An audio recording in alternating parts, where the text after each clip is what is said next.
Bismillahirrahmanirrahim. Assalamualaikum warahmatullahi wabarakatuh. Selamat pagi, salam sejahtera untuk kita semua. Perkenankanlah, izinkanlah saya memperkenalkan diri. Nama saya Sriono. Latar belakang pendidikan saya adalah Akademi Maritim, Ekonomi Manajemen, dan Magister Keuangan. Bapak Ibu para pengamat atau pemerhati LSK Impor yang saya hormati dan muliakan.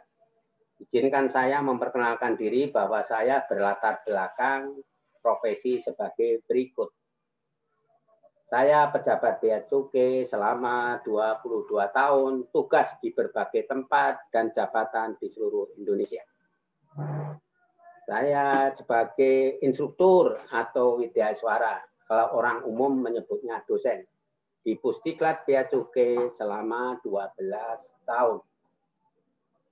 Tahun 2007, saya dimutasikan dari Kementerian Keuangan, dalam hal ini Pusdiklat Bea Cukai, ke Kemdikbud, Dijen Dikti.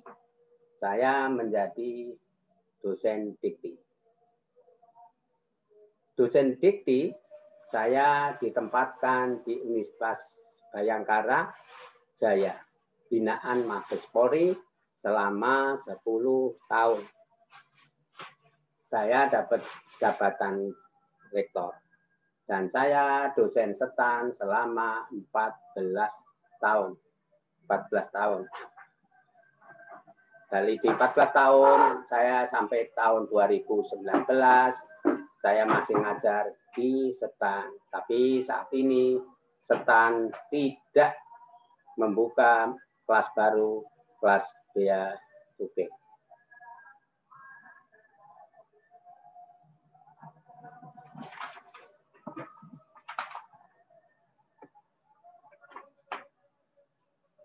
Untuk dapat dipahami bahwa profesi di bidang ekspor-impor adalah tidak mudah. Hal ini disebabkan kegiatan ekspor-impor menyangkut segala aspek perdagangan atau perekonomian, baik di dalam negeri maupun di luar negeri. Untuk itulah, orang yang beraktivitas di bidang ekspor-impor harus memiliki kemampuan atau kompetensi yang handal. Hal itu disebabkan dampak yang luas, bukan hanya ekonomi, keuangan, keamanan, kesehatan, dan sosial, tapi risiko hukum berupa hukum administrasi maupun hukum pidana yang cukup berat. Para pemerhati eksporing kegiatan di lembaga kompetensi ekspor impor yang saya muliakan. Berdasarkan paparan saya di atas, maka perlunya standar kompetensi lulusan di bidang ekspor impor harus tinggi.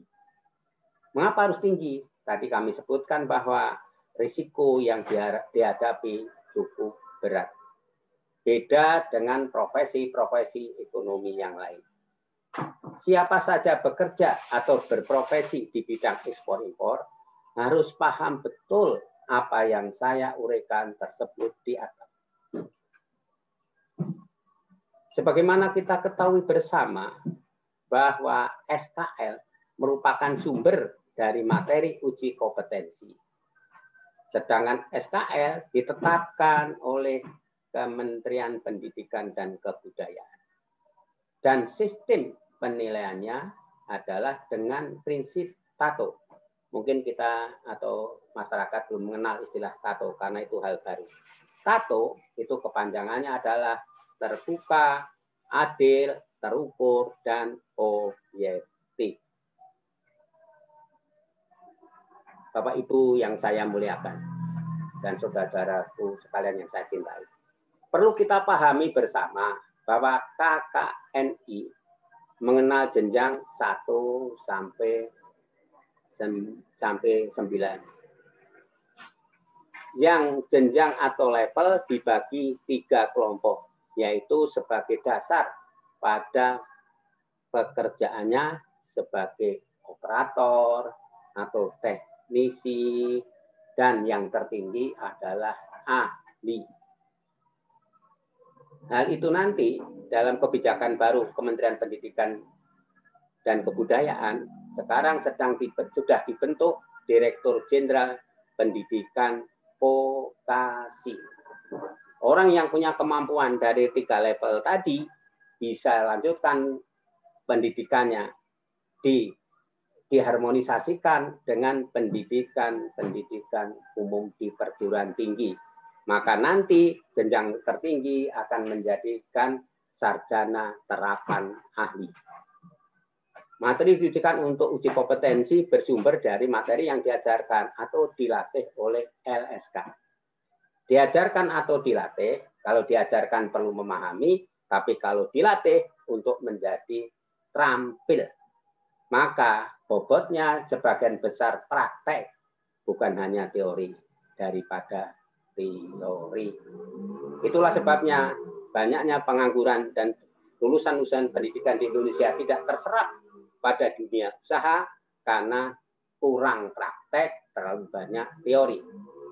Sedangkan materi yang diajarkan atau dilatih bersumber dari dunia usaha dan dunia industri yang sangat populer disebut DUDI.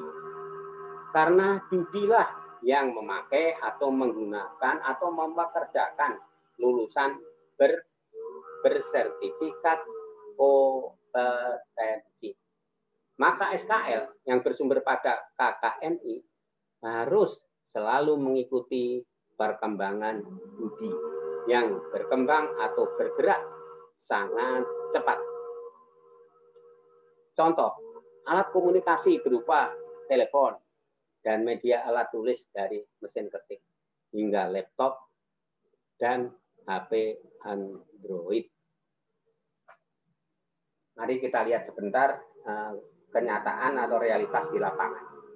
Kegiatan ekspor-impor karena itu menyangkut berbagai negara dari dalam negeri kita dan negara-negara lain, negara tujuan perdagangan kita atau asal barang impornya itu di luar negeri. Begitu luaslah luas negara kita dan begitu banyak kegiatan, banyak pelabuhan-pelabuhan atau bandara internasional. Maka kami tampilkan di sini gambar pelabuhan internasional dengan sistem terbaru yaitu dengan kontainer, bandara internasional. Alat transportasi yang kami tampilkan adalah pesawat terbang modern, kapal kontainer, full kontainer, alat darat angkut box ataupun kontainer, dan kereta api cepat yang itu biasa digunakan di negara-negara kontinental. Di samping itu, kegiatan ekspor dan impor itu ada barier, ada batas yang harus kita lewati bersifat internasional, yaitu custom atau bea cukai. Sebagaimana kami sebutkan pada video saya yang awal, kegiatan perdagangan ekonomi regulasinya diatur oleh WTO, World Trade Organization. Sedangkan pengawasannya yang punya wewenang, otoritanya ada di World Customs Organization atau bea cukai internasional. Perlu kita ketahui, perlu kita pahami bahwa kegiatan ekspor impor yang pengawasannya, kasarannya, polisinya ada di bea cukai. Maka kami tampilkan di sini kapal patroli yang orang kenal katanya kapal pengejar penyelundup, itu ada kodenya BC. Di sini ada 8002. Dan itulah kapal patroli bea cukai sedang menjalankan tugasnya. Kami tampilkan juga institusi atau instansi bea cukai yang di bawah Kementerian Keuangan. Untuk Indonesia, untuk negara lain mungkin tidak Menteri Keuangan. Nah, di Menteri Keuangan saat ini dijabat oleh Ibu yang terhormat, Ibu Sri Mulyani.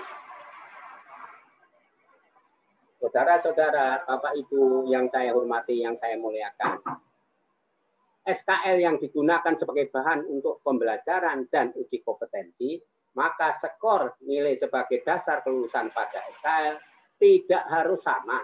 Mengapa tidak harus sama? Karena jenis SKL yang sangat bervariasi untuk bidang profesi. Perlu kami contohkan bahwa pekerjaan yang bersifat administrasi sangat berbeda dengan yang bersifat teknis. Yang berisiko tinggi. Contohnya, penerbangan, transportasi darat, atau laut, dan kereta api, dan juga kesehatan, yang objeknya keselamatan atau jiwa manusia. Coba kita ilustrasikan. Pesawat mendarat, keliru sekian jangka runway-nya, maka terjadi kesalahan fatal seperti yang terjadi Lion di Solo pada tahun akhir tahun 1900. Begitu juga kapal-kapal besar, kapal-kapal yang angkat kargo. Kalau terjadi kesalahan sedikit saja, maka bisa tenggelamlah ribuan kontainer itu. Maka kompetensi di bidang pengangkutan udara atau laut atau kereta api itu memerlukan kompetensi tingkat kelulusannya atau kemampuannya harus bagus atau harus sempurna. Begitu juga bidang kesehatan. Objek bidang kesehatan ini pada bersifat dibagi dua, ada yang di luar tubuh, ada yang di dalam tubuh manusia. Contohnya obat. Yang di luar tubuh manusia adalah refleksi. Karena objeknya manusia, maka risikonya adalah juga keselamatan jiwa manusia. Untuk itulah kami sampaikan kepada siapapun juga, baik yang sudah memegang sertifikat kompetensi, maupun yang mau mengikuti pelatihan profesi di lembaga kursus maupun pelatihan, bersiapkah diri Anda untuk bekerja sebaik-baiknya, hati-hati, persiapkan diri, koreksi, dan sebagainya. Hindarilah sedapat mungkin, semaksimal mungkin risiko. Kebetulan saya bertahun-tahun mengajar manajemen risiko.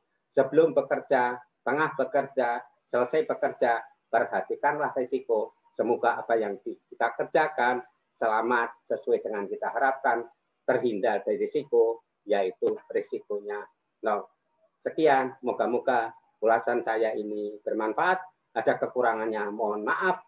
Akhirul kalam. Wassalamualaikum warahmatullahi wabarakatuh. Berapa menit?